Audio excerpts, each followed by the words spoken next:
नमो दुर्वाररागादिवैरिवारनिवारिणे अर्हते योगिनाथाय महावीराय तायिने श्रीशङ्खेश्वरमण्डन पार्श्वजिन प्रणतकल्पतरुकल्प चूरय दुष्टव्रातं पूरय मे वाञ्छितं नाथ। जगन्महामोहनिद्रा प्रत्युषसमयोपमम् मुनिसुव्रतनाथस्य देशनावचनं स्तुमः। यदुवंशसमुद्रेन्दुकर्मकक्षहुतासन अरिष्टनेमिर्भगवान् भूयाद्वरिष्ठनाशनम्। सर्वारिष्टप्रणाशाय सर्वाभीष्टार्थदायिने सर्वलब्धिनिधानाय गौतमस्वामिने नमः। अज्ञानतिमिरान्धानां ज्ञानाञ्जनशलाकया नेत्रमुन्मीलितं येन तस्मै श्रीगुरुवे नमः।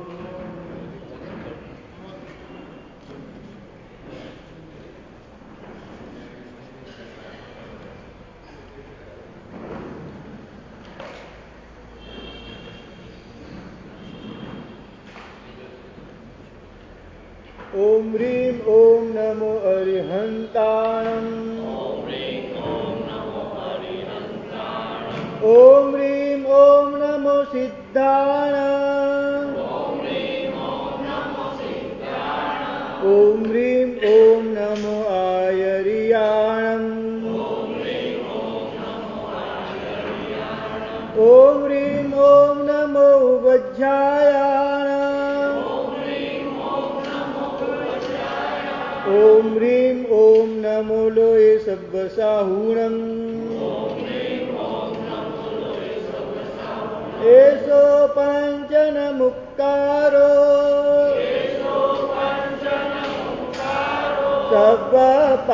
सर्वपावपणासनो मङ्गलानं च सव्येषि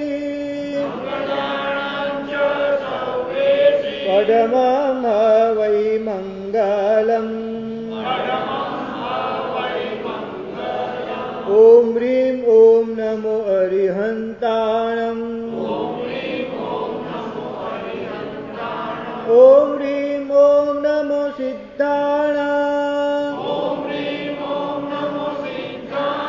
ॐ ह्रीं ॐ नमो आयर्याणम्।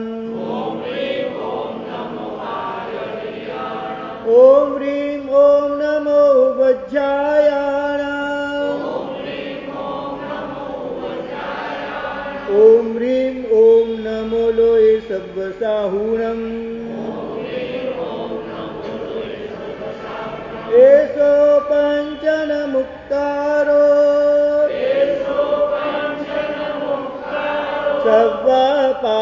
सर्वपावपणासनो मङ्गलानं च सव्येषि पदमं वै मङ्गलम्। ॐ ह्रीं ॐ नमो अरिहन्ताणम्। ॐ ह्रीं ॐ नमो सिद्धाणाम्। ॐ ह्रीं ॐ नमो आयर्याणम्। ॐ ह्रीं ॐ नमो वज्रायाणाम्। ॐ ह्रीं ॐ नमो लोये सब्बसाहूणम्। एषो पञ्चनमुक्कारो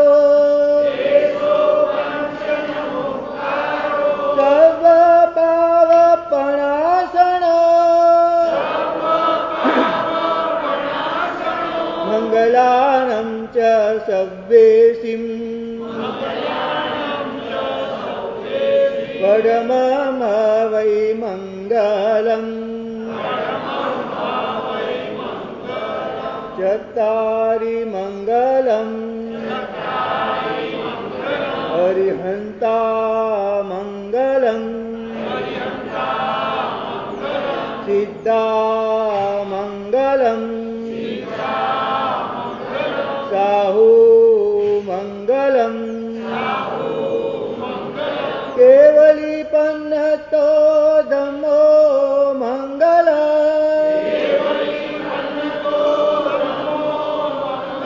चत्तारि लघुत्तमा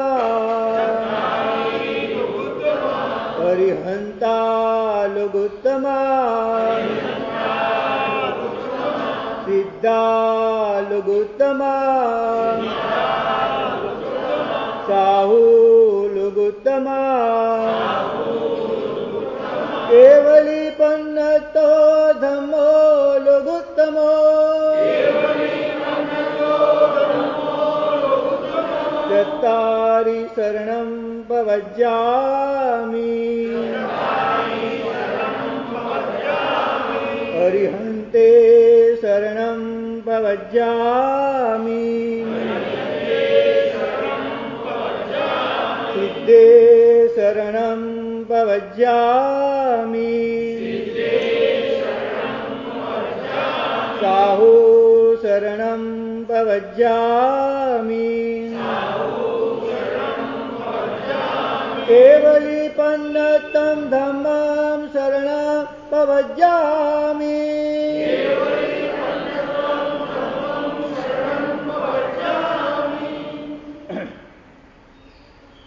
કલિકાળ સ્વરૂપના ભગવાન હેમચંદ્રાચાર્ય રચિત યોગશાસ્ત્રમાં આજે આપણે આગળ વધશું.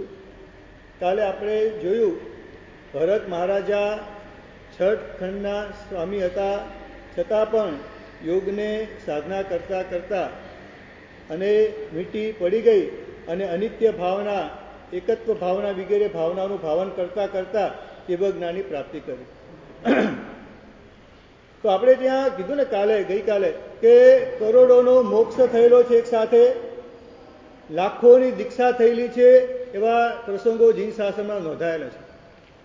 જયાનંદ કુમારની વાત આપણે ત્યાં આવે છે કે જયાનંદ કુમાર નામનો એક રાજકુમાર ગુરુ ભગવાનની દેશનાથી પ્રતિબોધ પામ્યો અને એને દીક્ષા લેવાની ભાવના થઈ.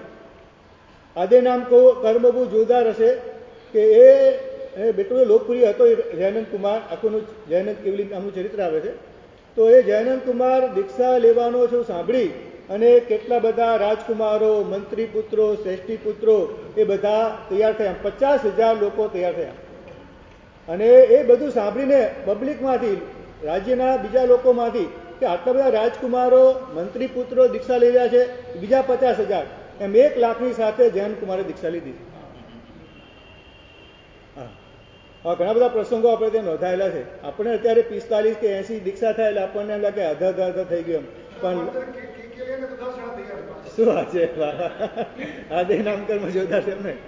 હા, કેકેની વાત કરીએ ને, ખરેખર અને યાદ કરે બરાબર છે, પણ એમનું ઘણા બધા શ્રાવકો જોડે બેસવાનું થાય, સાહેબ જોડે ઘણા બધા શ્રાવકો વાત કરતા હોય, પણ એમની કે ખરેખર મુક્ત મને બધા લોકો પ્રશંસા કરે છે કે સાહેબજી એકદમ સમજદાર શ્રાવક, અને સાહેબજી કે એટલા અમુક લાભો તો જાણી જોઈને લે છે અને એમાં ઓછા રૂપિયામાં મળતા હોય છતાં પણ વધારે કેમ લેવાના, કે ભાઈ સંઘમાં સાધારણમાં આવક વધારે થાય, એવી ઘણી બધા લોકો એમની પ્રશંસા, અને એકદમ સહી પરિણત શ્રાવક, અને ઘણી બધી એમની પ્રશંસાઓ સાંભળી. હમણાં એક પ્રસંગ કહું તમને. 2 દિવસ પહેલાં એકદમ ગળગળાટ મારી સામે થઈ ગયા કે સાહેબજી મારાથી થોડા દિવસ પહેલાં થોડું અશોભનીય બોલાઈ ગયું હતું. મેં કહ્યું કે ધ્યાન નથી આવતું મને કે સાહેબજી જ્યારે ઉપર વ્યાખ્યાન કરવા માટે આવે ને સાજા થઈને ઉપર ત્યારે 14 બેસતા મહિને ત્યારે મારાથી બોલ્યું કે સાહેબ ઘોડા જેવા થઈને આવ્યા, આવું કંઈક શબ્દ મારાથી બોલાઈ ગયો, મારે આવું બોલવાનું જોઈએ. એટલે મેં કીધું તમારો આ શબ્દ પ્રયોગ આપણે ગામડામાં બોલતા હતા, એકદમ સાજો ઘોડા જેવો થઈ ગયો, એટલે આ શબ્દ સહજ રીતે બોલાઈ ગયા છે. એનો અર્થ એવું નથી કે તમે, પણ એમની એક ભાવના કે મારાથી કંઈક ગુરુ ભગવાન માટે કંઈક ન ગમતા એવા શબ્દો બોલાઈ ગયા હોય. મારા સાહેબજી મને 2 દિવસથી ઊંઘ નથી આવતી, કે મારું મન અંદરથી આમ સતત ઓલું થઈ રહ્યું છે ખરેખર આ જે નિખાલસતા અને પોતાની જાગૃતિ ખરેખર એ આનંદ થાય. એકદમ આમ કેમ આમ થોડા આમ ગળગળા થઈ ગયા હતા કે સાહેબ મને ખૂચી રહ્યું છે આ વાત. એટલે ખરેખર એ આનંદની વાત છે કે આવા ઉત્તમ શ્રાવકો તમારા સંઘમાં પ્રમુખ છે. અને કે આવે છે આપણે ત્યાં વિશિષ્ટ પુણ્યશાળી વ્યક્તિઓને એની નિશ્રામાં સહજ રીતે બધું સારું ચાલતું હોય. અમારા ભક્તિયુગાચાર્ય મહાસાહેબનો પ્રભાવો છે કે બધું ગમે એવું થાય ને પણ એટલું સહજ રીતે બધું ગોઠવાઈ જાય. સહજ રીતે આપણે લાગે આ વસ્તુ કઈ રીતે થશે, આમ કઈ રીતે થશે. પ્રસંગ કરવા વ્યક્તિને પણ ઘણી વાર મૂંઝવણ થાય કે આટલા દિવસમાં સાહેબ કઈ રીતે પહોંચશે, આ વરસાદ આવશે, શું થશે. પણ એ પુણ્ય પ્રભાવ શ્રામમાં જેવું હોય તો બધું એ ટાઈમ બધું શાંત થઈ જાય. બધું આવા પ્રભાવ દેખવા મળે છે આપણને. લેકિન એક વિશિષ્ટ પુણ્યશાળી વ્યક્તિ હોય ને એનો પ્રભાવ દેખવા મળે આપણને. આપણે ત્યાં એક પ્રવરદેવ નામના ભિખારીની વાત આવે છે. આખું ચરિત્ર તો બહુ અને બહુ કથા તો બહુ લાંબી છે, પણ મુખ્ય એવો હતો કે એ પ્રવરદેવ નામના ભિખારીએ પૂર્વ ભાવમાં એની ભિક્ષામાં જ્યાં ત્યાં મળે નહીં કંઈ, અને કોઈ ગુરુભાવનો સત્સંગ થયો અને નક્કી કર્યું કે મારે આજે તુવરની દાળ પહેલા ઘરે મળી તો તુવરની દાળ જ મારે લેવી.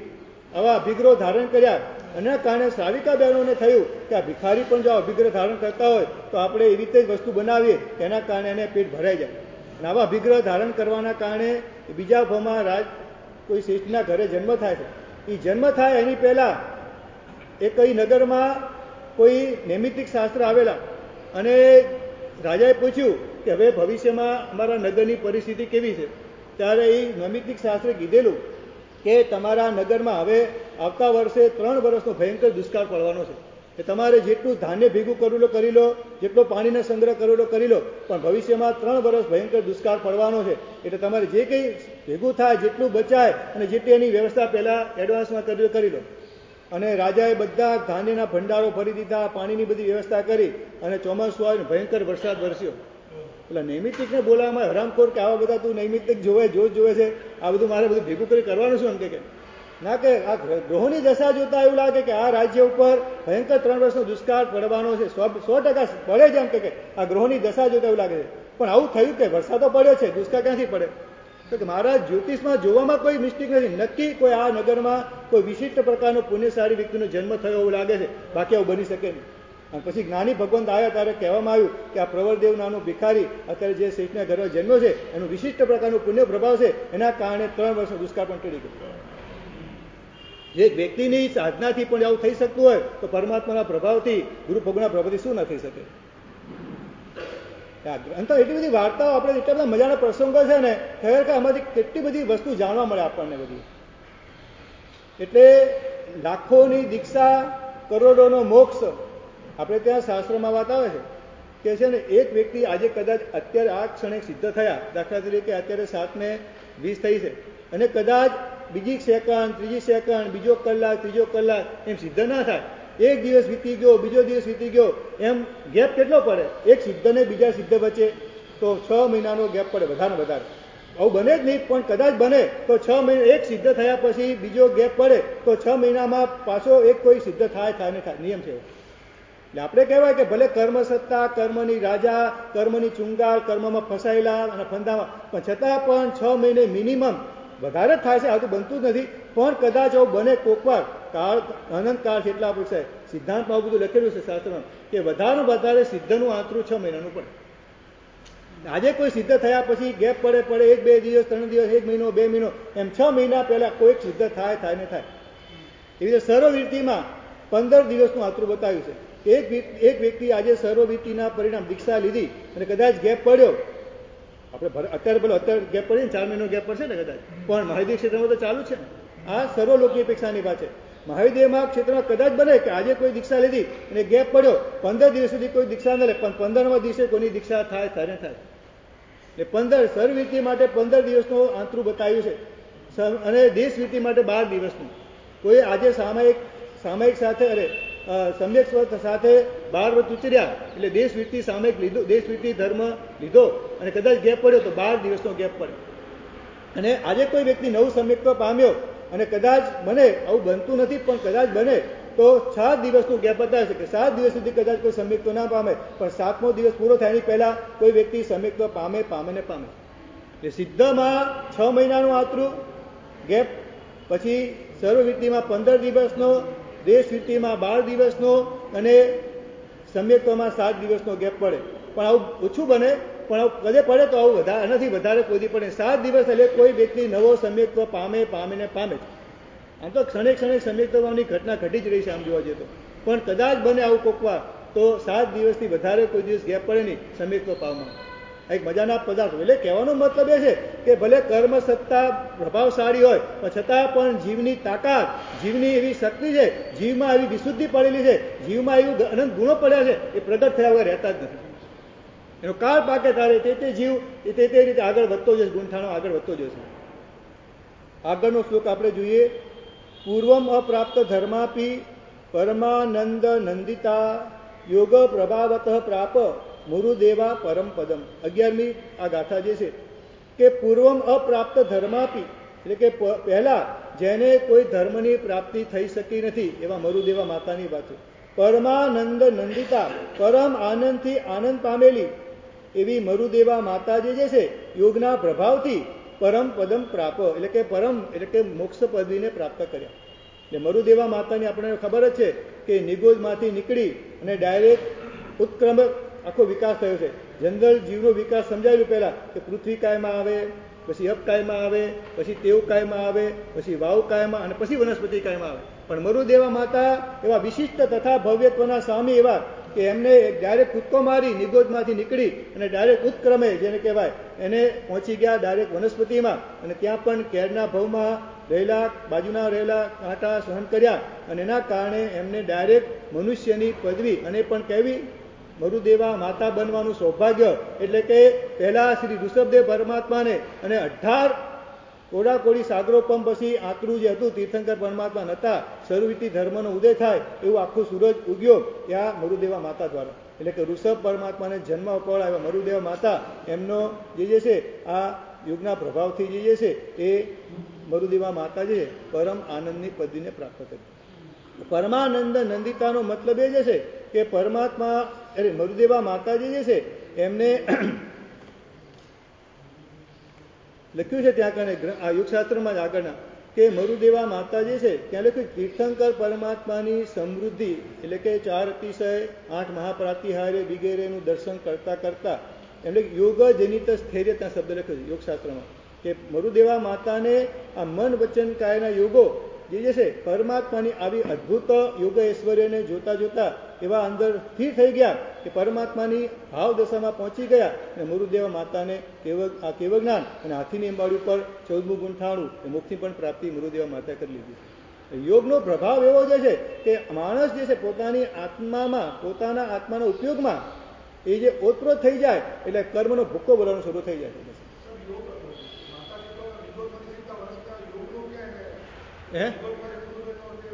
હા એ સમજાવ એટલે એ નિગોજ નથી, નિગોજની પછી વાત છે મનુષ્યમાં પ્રાપ્ત થયા પછીની વાત છે. મરુદેવા બન્યા પછીની યોગની સાધના આ છે કે પરમાત્માના ગુણોમાં સ્થિર થવું, પરમાત્માના અતિશયમાં મહાપ્રાતિહાર્યમાં સ્થિર થઈ જવું, એને યોગ કહેવાય. યોગનો મતલબ શું છે? ચિત્તવૃત્તિનો નિરોધ થાય જેમાં, અને શુભ વસ્તુમાં અને શુદ્ધ વસ્તુમાં ચિત્તવૃત્તિ રોકાઈ જાય, અને એ વખતે કર્મનો ભૂક્કો બોલવાનો શરૂ થઈ જાય. અશુભમાં રોકાય તો કર્મ બંધન થાય, શુભમાં અને શુદ્ધમાં રોકાય મન વચન કાય અને યોગો, અને ઉપયોગ માત્ર સક્રિય રહે એટલે એ વખતે નિજરા શરૂ થઈ જાય. ઉપયોગ જે છે ને ઉપયોગની સ્થિરતા બહુ મહત્વની જે છે આપણે. જો અશુભમાં થયો તો કચ્ચર ઘાણ વાળી રાખે આત્માનો, અને શુભમાં અને શુદ્ધમાં સ્થિર થયો તો ક્ષણે ક્ષણે ભૂક્કો કર્મનો બોલાવી દે એવું આ ઉપયોગની તાકાત એટલી બતાવેલી છે. કઈ બાજુ ઢળે છે એના ઉપર આધાર છે. અશુભમાં ઢળ્યો તો 7મી નરકના દળિયા પણ ભયંકર દુઃખ આપે એવા દળિયા પણ ભેગા કરી નાખે, અને શુભની બાજુમાં અને શુદ્ધની બાજુમાં ઢળે તો થોડીક ક્ષણોમાં કર્મનો ભૂક્કો બોલાવીને મોક્ષમાં પણ પ્રાપ્ત થઈ જાય. એવી આ ઉપયોગની અને મનની અને વચનની કાયની શક્તિ જે છે બધી આવી. મરુદેવા માતાજી જે છે એ યોગના પ્રભાવથી ઉત્તમ એવી પદવીને પામ્યા. હવે ત્યાં લખ્યું છે કે નનુ જન્માંતરેપી અકૃત ક્રૂર કર્મા મરુદેવાનામ યોગ બલેન કૃત કર્મ ક્ષય. એટલે કે આગળ કીધું કે જેને કર્મ કર્યા નથી ક્રૂર કર્મ એવા મરુદેવા માતા તો યોગના બલથી કદાચ મોક્ષમાં જઈ શકે એ તો બરાબર છે, પણ જેને અત્યંત ક્રૂર કર્મ કર્યા હોય તેને વિશે યોગ શું કરી શકે એ પ્રશ્ન પૂછ્યો છે. તો ત્યાં જવાબ આપ્યો છે 12મી ગાથામાં વાત ખ્યાલ આવે ને કે મરુદેવા માતાએ પૂર્વમાં કોઈ એવો ક્રૂર કર્મ કર્યા નથી, એના કારણે યોગ સાધના એને મોક્ષની પદવી આપી દીધી. પણ જે લોકોએ ભયંકર પાપો કરી નાખ્યા છે તો એના માટે યોગ કામ કરશે ખરો? પ્રશ્ન પૂછવા માટે તો જવાબ આપે છે, બ્રહ્મ સ્ત્રી ભ્રૂણ ગો ખાત પાતકા નરકાતીતે દ્રઢ પ્રહારી પ્રભૃતે યોગો હસ્તાવલંબનમ. એટલે કે બ્રહ્મ એટલે બ્રાહ્મણની હત્યા, સ્ત્રીની હત્યા, ભ્રૂણ એટલે ગર્ભની હત્યા અને ગાયની હત્યા એના પાતકથી જે નરકનો અતિથિ બનવા માટે તૈયાર થઈ ગયેલો, અને ચોક્કસ આ 4 મહાહત્યાઓથી ચોક્કસ નરકનું આયુષ્ય બાંધી નાખ્યું હતું, જેને નિકાજી ગયું, જેને બંધન કરી નાખ્યું હતું, એવા દ્રઢ પ્રહારીની વગેરે એવા ઘણા બધા આત્માઓ માટે યોગ જે છે હાથનું આલંબન કરી અને ઊંચે લઈ જવાવાળો આ યોગ જે છે. એટલે મરુદેવા માતાએ તો કંઈક કરે પાપ નહોતા કર્યા, એટલા માટે યોગે તો કામ કર્યું, આ પોઝિટિવ કામ કર્યું. હવે નેગેટિવ વ્યક્તિ હોય એને પણ યોગ કઈ રીતે ઊંચો ઉચકી શકે છે એની વાત આ ગાથામાં કરવામાં આવી છે. યોગ જે છે હાથનું આલંબન આપી અને વ્યક્તિને નરક વગેરે પર્યાવરણમાંથી બહાર ખેંચી અને ઊંચી પદવી અને મોક્ષ સુધી પહોંચાડી દે છે. દરેક પ્રહારની વાર્તા આપણે ખબર છે કે 4 હત્યા કરવાવાળો વ્યક્તિ અને પરમાત્માની દેશના વગેરે સુદર્શન શેઠ વગેરેથી પ્રતિબોધ પામી અને વ્યક્તિ મોક્ષ સુધી પહોંચી ગયો. તો આ 4 હત્યા કરનારા એવા જે દ્રઢ પ્રહારી વગેરે માટે યોગ જે છે હાથનું આલંબન જે છે, જેમ કોઈ વ્યક્તિ કૂવામાં ખાડામાં પડી ગયો એને ખેંચવા માટે શું કરવું પડે? હાથનો બરાબર મજબૂત ટેકો આપો અને લોકો એ વ્યક્તિ ડૂબેલો વ્યક્તિ છે એ બહાર આવી જાય. એમ યોગ જે છે એ ડૂબેલા વ્યક્તિને બહાર કાઢવા માટે આ હાથનું આલંબન જેવો છે.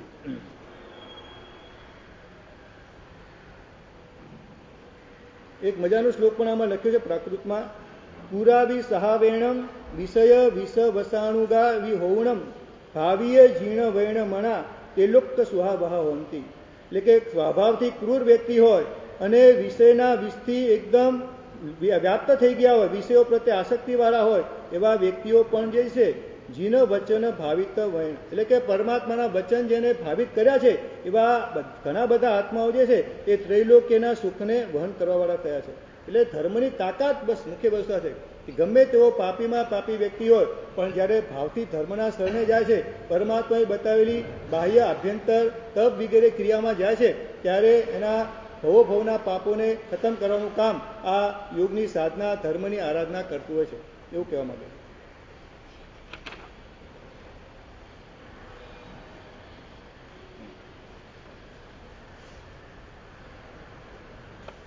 હવે 13મી ગાથા, તત્કાલકૃત દુષ્કર્મ કર્મઠસ્ય દુરાત્મન ગોપ્ત્રે ચિલાતિ પુત્રસ્ય યોગાય સુरहेત ન કહ.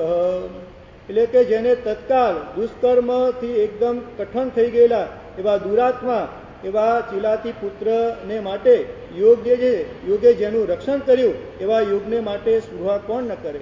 એટલે ચિલાતી પુત્ર જે છે સુનસુમાનું મસ્તક હાથમાં હતું અને મહાત્મા પાસે પહોંચી ગયા અને કીધું કે મહાત્મા મને હવે તમે ઉપદેશ આપો, હું આ પાપથી ત્રાસી ગયો છું, મને કે ઉપદેશ આપો, નહીંતર તમારું પણ આ સુનસુમાની જેમ મસ્તક કાપી નાખ્યું. અને મહાત્માએ કીધું ઉપસમ વિવેક સંબર, આ 3 શબ્દો આ ચિલાતી પુત્રને કહ્યા. અને આ ચિલાતી પુત્ર આમ કોઈ ધર્મ પામેલો નહીં, પણ એટલે ઉપસમ એટલે શું? ઉપસમ તો કસાયનો, મારી અંદર કેટલો તાર કસાયનો અગ્નિ ભટકી રહ્યો છે, તો ઉપસમ મારે પોતાના કસાયનો કરવો છે. એમ ઉપસમ, સંબર અને વિવેક આ ત્રિપદીનું વિચારણા કરતા કરતા કરતા આ ચિલાતી પુત્રને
પ્રશ્ન.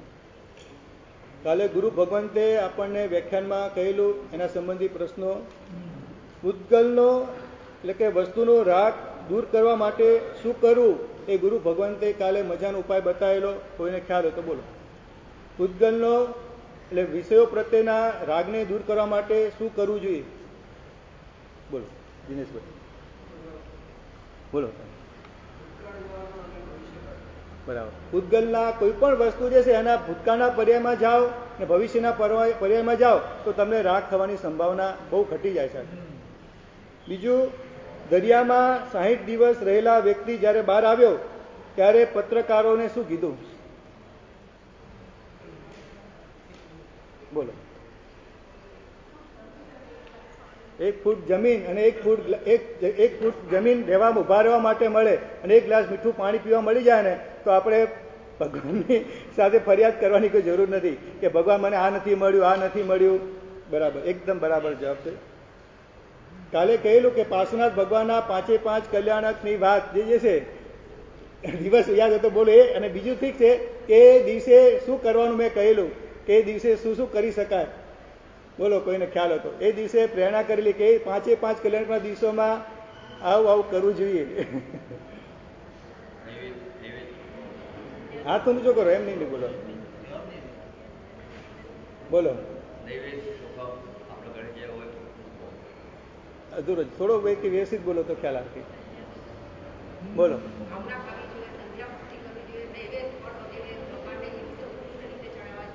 બરાબર.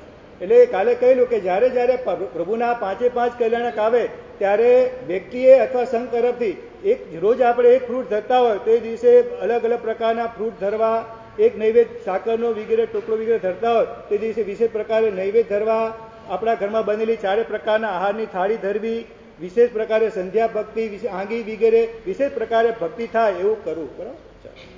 બરાબર.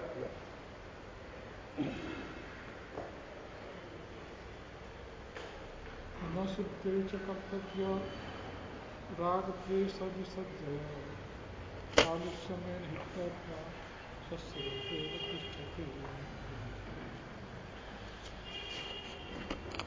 ઇન્દ્રિયોના વિષયોને જીતવા માટે મનની શુદ્ધિ જરૂરી છે. એની અંદર સમજ આવી જાય કે આ બધા પદાર્થો અનંત દિવસ ભોગવ્યા છે, આનો બધા યથાર્થ છે, કોઈ ફ્રેશ તો કોઈ ભાગ છે. પછી હવે મનની શુદ્ધિ કરવા માટે શું કરવું? તો કે મન શુદ્ધિ ચ કર્તવ્ય રાગ દ્વેષ વિસર્જય. રાગ અને દ્વેષ આ બેને તમે જીતો તો મનની શુદ્ધિ થાય. મોટાભાગે આપણા અનાદિકાળના સંસ્કાર છે કે આપણી પાસે 2 સ્ટીકર છે, એક ગુડ અને એક બેડ. કાં તો કોઈને ગુડનું લેબલ લગાડી દઈશું, કાં તો બેડનું. તમારા ભાણામાં મીઠાઈ આવશે, તમે ચાખશો, ચાખ્યા પછી તમારી ટેસ્ટ મુજબની હશે તો એને ગુડનું સ્ટીકર લગાડી દેશો, અને તમારા ટેસ્ટની નહીં હોય તો એને બેડનું સ્ટીકર. તો કોઈ પણ વસ્તુ આપણી સામે આવે ત્યારે રાગ કે દ્વેષ કરવો કે ન કરવો એ આપણા હાથની વાત છે. પછીનું બધું કર્મ સત્તાના હાથમાં છે. તમે રાગ કર્યો અથવા દ્વેષ કર્યો એટલે કર્મ બંધ. પછી એ કર્મ બંધ તમને જે પ્રકારના ગતિમાં લઈ જવાનો હોય, જે પ્રકારની સ્થિતિમાં તમને મૂકવાનો હોય, એનો કોઈ પછી ઉપાય આપણી પાસે નથી. એટલે શાસ્ત્રકારો કે બંધ સમય ચિત્ત ચેતી. જ્યારે બંધનો સમય છે ને એ વખતે આપણે સાવધાન રહેવાનું છે. જ્યારે રાગ થવાનો પ્રસંગ આવે ત્યારે સાવધાન થઈ જવાનું કે રાગ કરવાની જરૂર નથી. દ્વેષ કરવાનો પ્રસંગ આવે ત્યારે વિચારવાનું કે દ્વેષ કરવો એ મારા હાથમાં છે ને ન કરવો એ પણ મારા હાથમાં છે. હવે મારા આત્માના હિતમાં શું છે? દ્વેષ કરીશ તો કર્મ સત્તાના ચોપડામાં ચડી જઈશ. પછી એ કર્મસત્તા મને જે પ્રમાણે જ્યાં જ્યાં જે રીતે રખડાવશે ત્યાં રખડ્યા સિવાય મારો છૂટકો થવાનો નથી. એટલે જ્યારે અને જે ક્ષણે આપણી સામે જે વસ્તુ આવે ત્યારે ન એમાં રાગ કરવો છે, ન એમાં દ્વેષ કરવો છે. મીઠાઈ એ મીઠાઈ છે, સારી કે ખરાબનું કોઈ લેબલ લગાડવાની જરૂર નથી. આપણે 5 ઉપવાસ કર્યા છે અને એના ઉપર પાછા 4 કરવાના છે, તો આ શરીરને આપણે એનું ભાડું આપ્યા સિવાય ચાલે નહીં. એને પૌષ્ટિક ખોરાક પણ આપવો પડે, કેમ કે પછી આવતા 4 દિવસ સુધી સાધના પણ કરવાની છે, કે ઊંઘી જવાનું નથી. 8 કવાસમણા દેવાના છે, 8 લોકોસનો સ્વાધ્યાય કરવાનો છે, કૌશક કરવાનો છે, 3 દેવવંદન, 2 પ્રતિક્રમણ, વ્યાખ્યાન, આ બધી જ આરાધના, પૂજા, પ્રતિક્રમણ, સામાયિક બધું આરાધના કરવી છે. તો એ શરીર પાસેથી આપણી સાધના કરવી હોય તો એને આપણે ભાડું પણ આપવું પડે.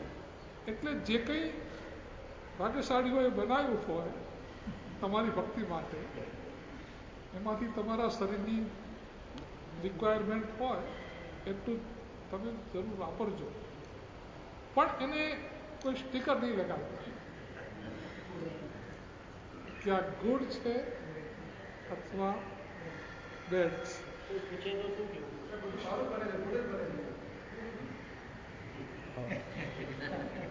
બરાબર છે, રાગની દ્રષ્ટિએ ગુડ નહીં કહેવાનું, પણ એક વસ્તુ સ્થિતિની સ્વરૂપે કહેવાય કે ને બધું અનુકૂળ છે, બધું બરાબર છે. આપણા શાસ્ત્રકારોએ કહ્યું છે કે જડ પદાર્થ ઉપર વૈરાગ્ય કરો અને જીવ પદાર્થ ઉપર સ્નેહ કરો. જળ ઉપર તમે જો રાગ કર્યો તો આ જળ સારામાં સારું જળ ખરાબ થતા વાર નથી લાગતું.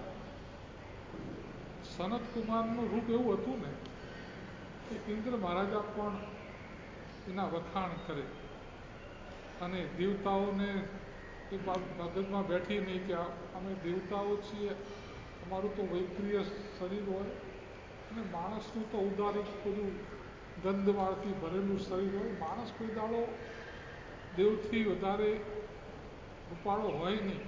આ ઇન્દ્ર મહારાજા કહે છે પણ કંઈ ચલો આપણે તપાસ કરી આવીએ. અને એ વખતે રાજા બાથરૂમમાં નાહવા માટે જતો હતો, ખાલી પંચિયું પહેરેલું, પણ આખા શરીરની કાંતિ એવી હતી કે પેલા દેવતાઓ માથું ડોલવા લાગ્યા કે વાહ ભાઈ વાહ, ખરેખર ઇન્દ્ર મહારાજાએ કહ્યું એટલે કે તમે શું માથું ડોલાવો છો? બ્રાહ્મણનું રૂપ લઈને આવેલા કે ભૂદેવો કેમ તમે માથું ડોલાવો છો? કે અમે બહુ દૂર દેશથી આવીએ છીએ અને અમે સાંભળ્યું હતું કે તમે બહુ જ રૂપાળા છો, તો તમારું રૂપ જોવા માટે અમે ખાસ, અને આમ તમારું રૂપ જોઈને અમે ખરેખર એ કે અત્યારે શું મારું રૂપ જુઓ છો? હજુ તો હું નાહવા જાઉં છું, નાહીને સારા કપડાં પહેરું, દાગીના પહેરું, મેકઅપ કરું અને પછી રાજ સિંહાસન ઉપર બેસું ને ત્યારે તમે મારું રૂપ જોજો. હમણાં જાઓ ગેસ્ટ હાઉસમાંથી નાસ્તો બાસ્તો કરો, તૈયાર થાવ, પછી હું રાજ દરબાર ઉપર પહોંચું ને સિંહાસન ઉપર બેસું ત્યારે મારું રૂપ જોવા માટે આવજો. તો મેકઅપ કરીને રાજ સિંહાસન ઉપર પહોંચી ગયા, બધા લોકોને બોલાયા. લોકો તો અવધિજ્ઞાની હતા, એટલે આ શરીરની ચામડીની અંદર કેટલા રોગો દાખલ થઈ ગયા છે એ દેખાઈ ગયું કે આપણે કલાક પહેલાં આ માણસને જોયું બાથરૂમમાં જતો હતો ત્યારે સાવ નિરોગી કાયા હતી, અને 1 કલાકની અંદર આ માણસના શરીરમાં 16 મહારોગ. વિચારવા કે શું વાત છે, કેવું શરીર આવું હતું. એટલે કે કેમ ભૂદેવો શું હજુ મને તમને કંઈ નથી ગેડ બેસતી?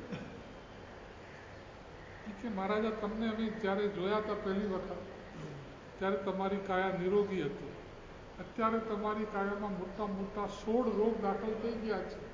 શું વાત છે? પિચકારી મારી, અંદર બધા પીડા જોયા. સામાન્ય રીતે માણસને રોગ થાય એટલે હોસ્પિટલને દવાખાને ડૉક્ટર તો, પણ આ શરદ કુમારે વિચાર કર્યો કે આ શરીર જેને પાછળ મેં રોજના 2-2 કલાક 4-4 કલાક નાવામાં ધોવામાં મેકઅપમાં બગાડ્યા, એ શરીર આવું છે કે 1 કલાકની અંદર એની અંદર 16 મોટા મોટા રોગ દાખલ થઈ જાય. આ શરીર પાછળ અત્યાર સુધીમાં જેટલો ટાઈમ વેસ્ટ કર્યો એ મારી મોટા મોટી, હવે 1 સેકન્ડ પણ આ શરીર માટે બગાડવી. હવે આત્મા માટે જ જે કંઈ કરવું છે, જે સમય બચ્યો છે એનો ઉપયોગ આત્મા માટે કરવો છે. હવે શરીર માટે બિલકુલ નહીં.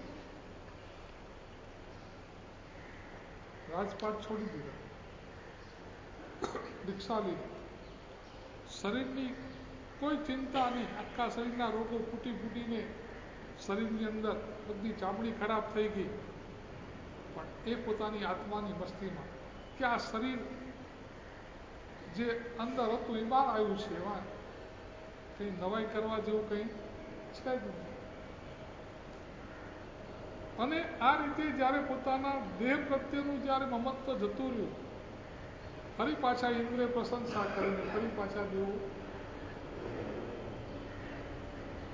કે તમારો રોગ બધો મટાડી દઈએ. એ કે શરીરનો રોગ તો મારે મટાડવો જ નથી, શરીર મારું છે જ નહીં, અને એનો સ્વભાવ જ એવો છે કે ક્યાંય હરખું રહે જ નહીં.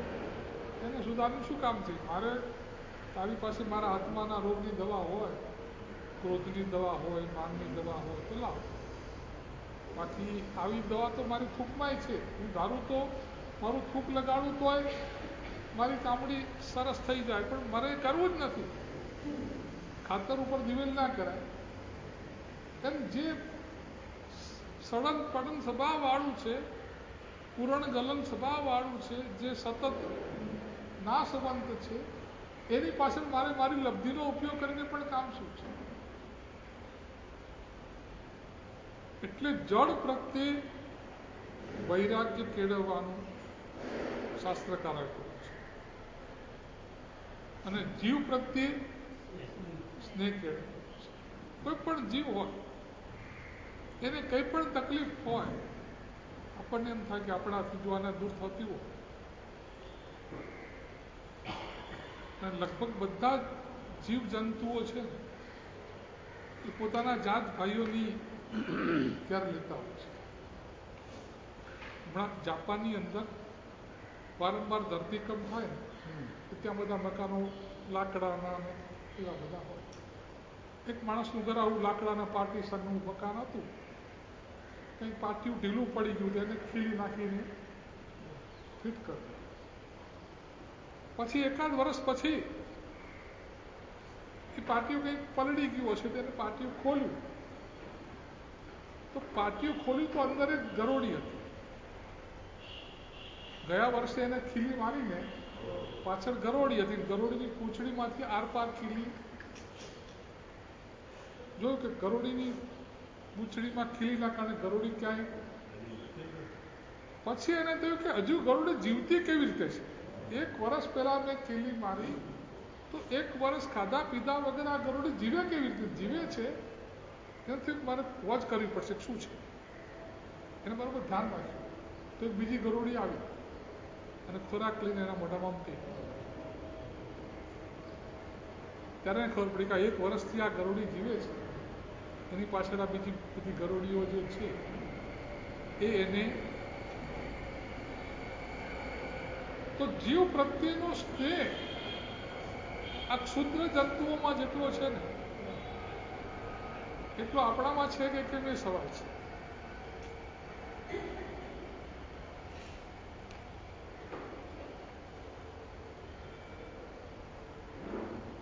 એટલે દરેક જીવ પ્રત્યે મિત્તિ મેં એક પણ જીવને બાકી રાખવાનો નહીં. સબ ભૂયશું એટલે બધા જીવ આવી. પછી ગમે તેવો ખરાબમાં ખરાબ જીવ હોય પણ એની જોડે વેરમ મજ્જર એના પ્રત્યે વેર તો ના જ હોય, મૈત્રી જ હોય. અને જે સિદ્ધિ તપના તપસ્વીઓ છે એના પ્રત્યે પ્રમોદ ભાવ હોય કે ભાઈ આપણે તો રોજ 3 ટાઈમ જમીએ છીએ, આ લોકો 5ના ઉપવાસે આજે બેસું ને પાછા એના ઉપર 4 કરશે, એના ઉપર 6 કરશે. ખરેખર ધન્ય છે આ બધા નાની ઉંમરના, મોટી ઉંમરના, કોઈ ડાયાબિટીસ વાળા, બીપી વાળા, કેટલી જાતના લોકો. પણ સિદ્ધિ તપ કરવો એટલે કરવો, તો એના પ્રત્યે બહુમાન ભાવ આવી જાય તો એ છે પ્રમોદ. અને દુઃખી જીવોને જોઈએ અને કરુણા ભાવ જાગે, એ કરુણા છે. અને અપાત્ર જીવોની ઉપેક્ષા કરવી, માધ્યસ્થતા. જીવ માટે શાસ્ત્રકારોએ 4 જ દૃષ્ટિ બતાવી છે. જળ માટે 12 બતાવી છે. અનિત્યતા, અસરણતા, એકત્વ, અન્યત્વ, આ બધી 12 ભાવના છે. એ 12 ભાવના જળ પદાર્થ ઉપરનું વૈરાગ્ય લાવવા માટે છે. અને 4 ભાવના છે એ જીવ પ્રત્યે આપણે કેવી રીતે વર્તવું એના માટે છે. તો પહેલી વાત આ છે કે આપણી સામે જ્યારે કોઈ પણ વસ્તુ આવે એટલે આપણી પાસે ગુડ ને બેડના સ્ટીકરો તૈયાર જ હોય અને આપણે એને સ્ટીકર લગાડવાની ત્યારે એક વખત ઊભા રહી જાય.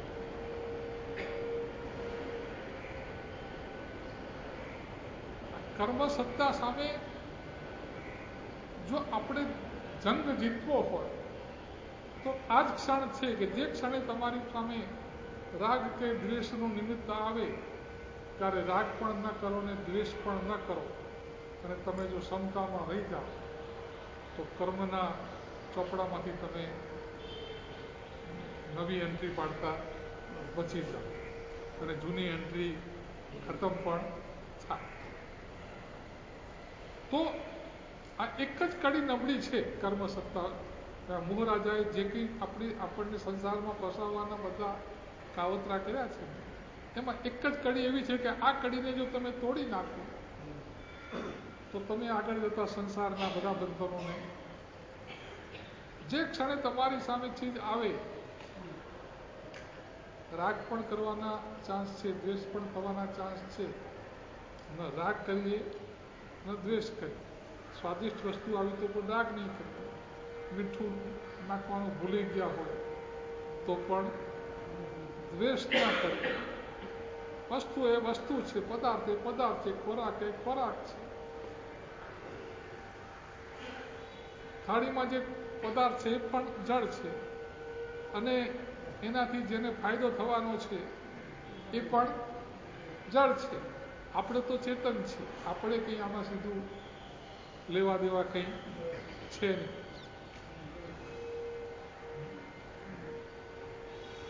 એક વખત એક રાજાએ બીજા રાજ્ય ઉપર હુમલો કર્યો, જીતી લીધું રાજ્ય.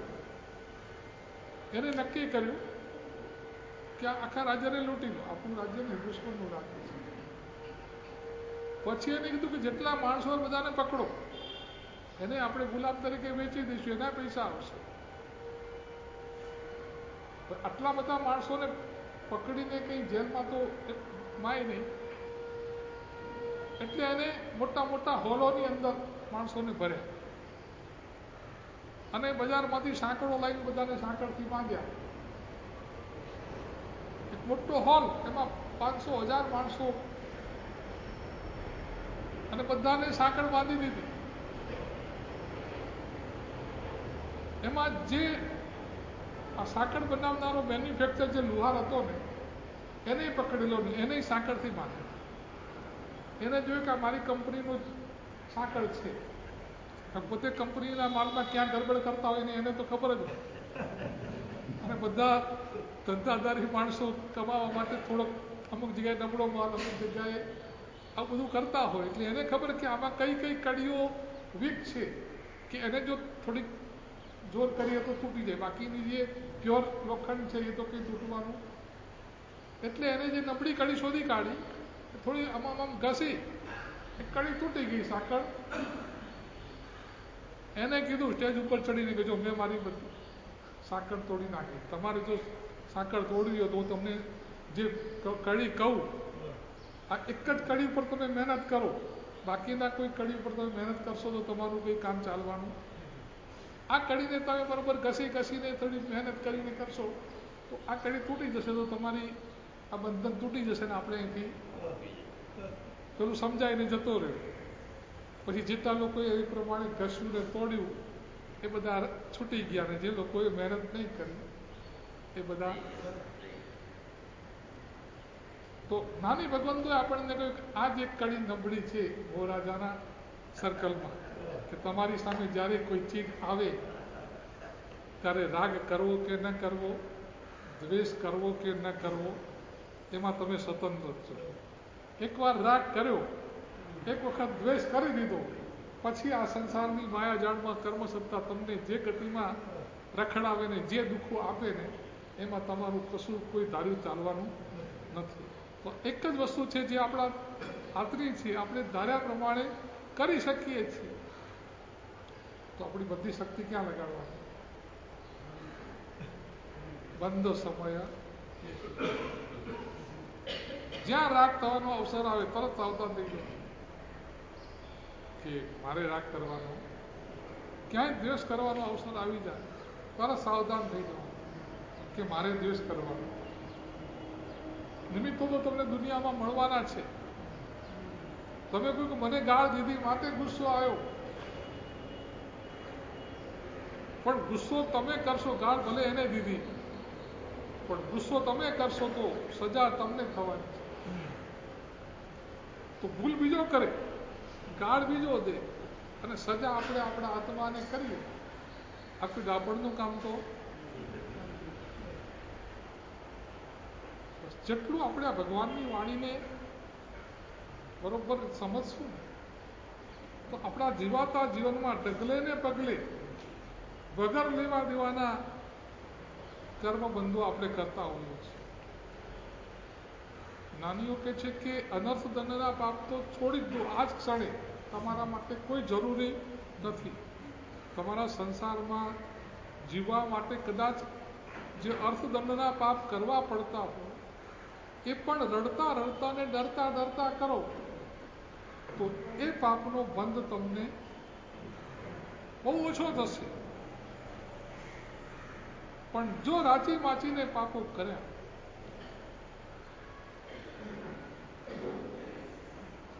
આપણી પાસે ક્યારેક એટલો બધો વૈભવ ને એટલી બધી સંપત્તિ હોય છે કે આપણી સંપત્તિને ખટારાઓના ખટારા ભરો તો પણ સમાય. અને ક્યારેક એ જ માણસને કર્મ સત્તા એવી તકલીફમાં મૂકી દે કે એની પાસે બે જોડ કપડાય ના. એક બાદશાહ હતો, એટલો બધો શોખીન ને એટલો બધો આગ્રહી કે એ જ્યાં જાય ને એ ગમે ત્યારે કે કાજે મારે ફલાણું શર્ટ પહેરવું છે તો બધી જાતના શર્ટ એના સાથે રાખવા પડે. કારણ જંગલમાં એ કે મારે હવે દહીં વડા ખાવા છે ને તો હવે એના માટે દહીં રાખવું પડે, વડાની સામગ્રી બધી જે એના ખોપડીમાંથી ક્યારે શું નીકળે ને એટલે જ્યાં જાય ત્યાં એની સાથે 300 ઊંટનો સામાન સાથે જાય એની ટ્રાવેલિંગમાં. અને એમાં એક વખત કોઈ દુશ્મન રાજા ચડી આવ્યો અને પેલાને જીવ લઈને ભાગવું પડ્યું.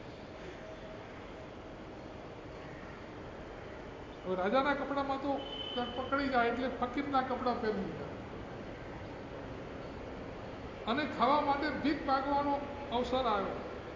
ક્યાંકથી ચોખા લઈ આવ્યો, પછી હાંડલી લાવી ક્યાંકથી, પાણી ને ચોખા નાખી 3 પથરા મૂકી નીચે સાટીકડા બધા ભેગા કરી સળગાઈને ચોખા થતા હતા ને પોતે નદીમાં નાવા ગયો. એમાં એક કૂતરાએ અંદર બોલું નાખ્યું. અને આટલીમાં પેલું મોઢું ફસાઈ ગયું. આટલી સાથે કૂતરો ભાગ્યો. પેલા જોયું કે મારું જે કરો એ બધું એ કે રોકો રોકો, પેલા કૂતરા રોકો, મારો 300 ઊંટનો સામાન જાય છે. એક જમાનામાં જેનો 300 ઊંટનો સામાન હતો એ અત્યારે જે ગણો તે આ હાડલી છે. આ સ્થિતિ છે આપણે કે ક્યારેક માણસ ક્યાંનો ક્યાં હોય છે અને ક્યારેક ક્યાંનો ક્યાં હોય છે. બાંગ્લાદેશના વડોપ્રધાન હતો, અત્યારે એને ક્યાં જવું ને કોઈ આશરો આપનાર નથી.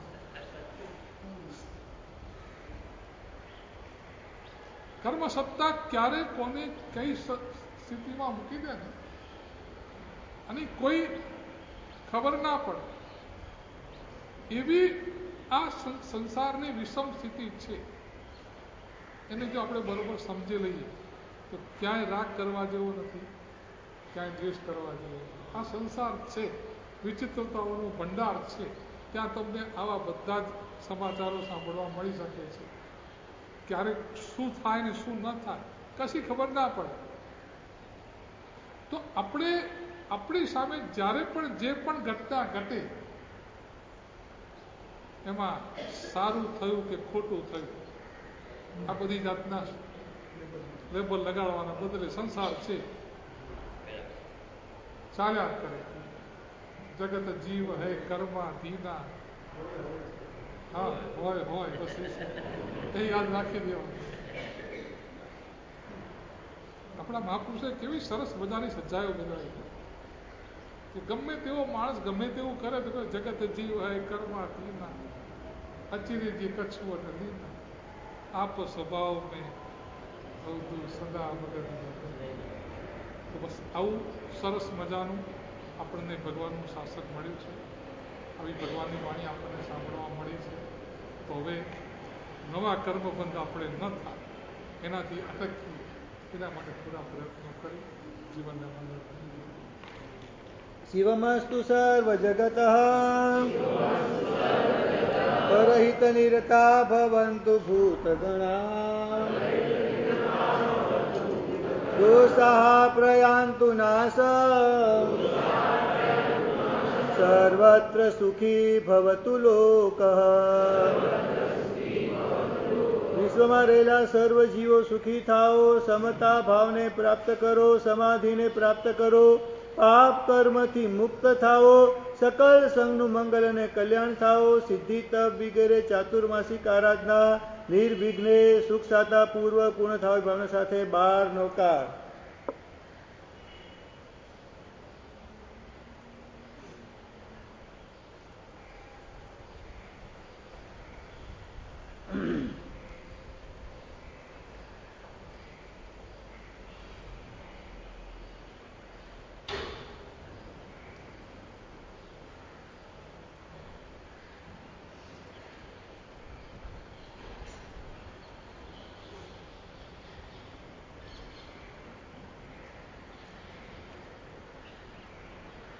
દિવાળી વેકેશનમાં આપણે વિચાર્યું છે કે એક અઢારિયાની આરાધના કરાવીએ તો સંઘના બધા જ ભાઈઓ માટે આ આરાધના છે, બહેનો માટે નથી, કારણ કે બીજી વ્યવસ્થા થઈ શકે નથી. એ ભાઈઓ અને બાળકો વગેરે બધા જ વ્યક્તિ માટે એક સુંદર મજાની અઢારિયાની આરાધના કરવાનું વિચાર્યું છે.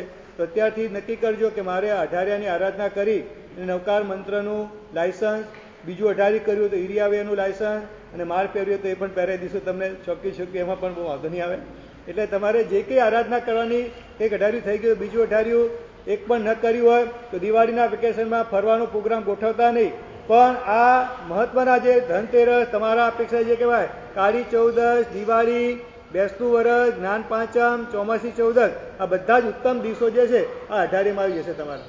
એટલે આ પૌષદમાં બેસતું વરસ તમે કદાચ કોઈ દી નહીં જ કર્યું હોય, ઉપદાન કર્યા હશે બરાબર, પણ બાકી બેસતું વરસ જે છે તમારું આરાધનામાં પસાર થાય એવું આ તમારું વરસ જે છે આખું વરસ સારું જાય એટલામાં અઢાર્યું કરવાની ભાવના વધારે રાખજો.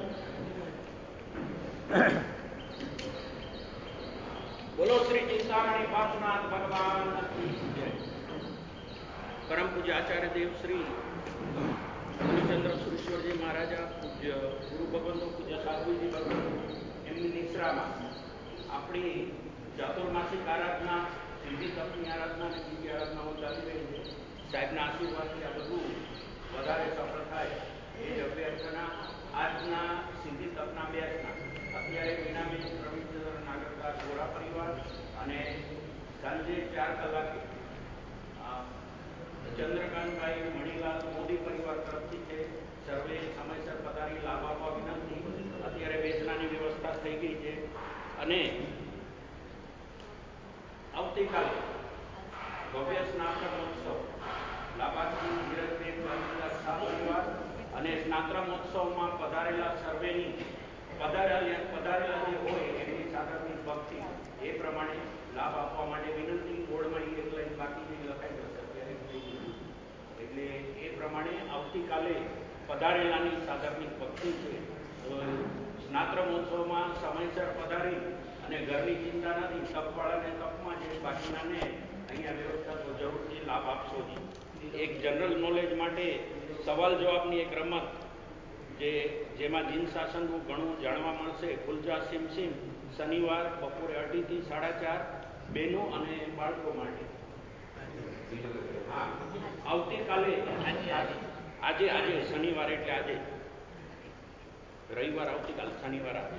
અને આમાં કાલના સ્નાતક મહોત્સવમાં નીરવભાઈ કડીવાળા કે જેમનો આપણને સંયોગ જલ્દી ન થાય પણ ઘણા વખત પહેલાથી વાત કરી રાખી હતી કે નીરવભાઈ કડીવાળા પધારશે. ગોયણીના ભોજકનું સંગીત મંડળ છે એ પ્રમાણે પધારશે. અને કાલથી જે સિદ્ધિ તપ માટેના જુદા જુદા કાર્યક્રમો જે આપણે સંઘે નક્કી કર્યા છે એનો વિગતવાર બોર્ડ એકાદ દિવસમાં લાગી જશે. તો ઠેઠ પારણા સુધી શું શું પ્રોગ્રામો છે એનો આપને ખ્યાલ આવે એ પ્રમાણે બોર્ડ પર જોઈ લેવા વિનંતી. ગુરુવંદન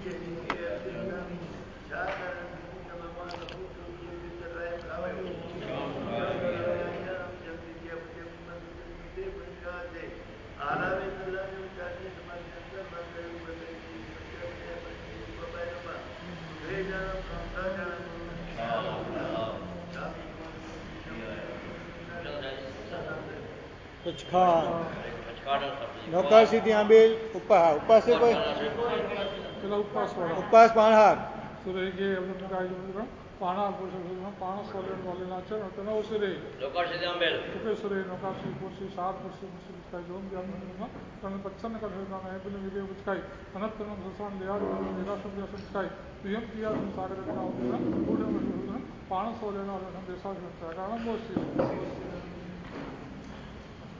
સર્વમંગલ મંગલ કારણ પ્રધાન સર્વ ધર્માણ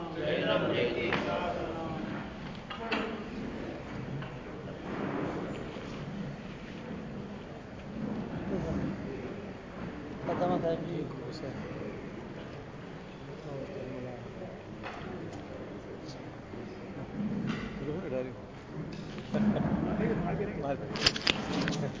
જેને કોઈ બધાને કહેતા રહેજો છોકરા.